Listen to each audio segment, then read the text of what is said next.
Hi மக்களே, வணக்கம். நான் உங்கள் டிஜே ஜெயந்தியன் கவினயா சேனல்லேருந்து. இன்றைக்கி எங்கள் வீட்டு லஞ்ச் என்னன்னா மிளகா கிள்ளி தண்ணி சாம்பார், வாழைக்காய் பொடி மாசு, செம்மையாக இருக்கும்.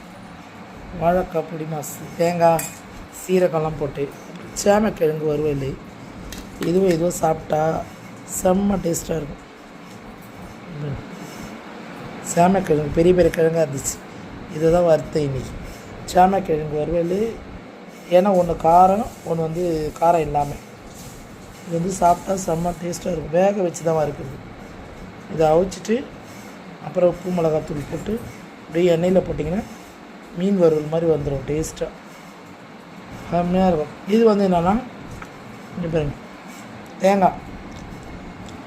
தேங்காய் உளுத்தம்பருப்பு, கொத்தமல்லி, கருவேப்பிலை இதெல்லாம் போட்டு ஒரே ஒரு ஆவி, அவ்வளோதான். செம்ம டேஸ்ட்டாக இருக்கும். வாங்க சாப்பிடலாம்.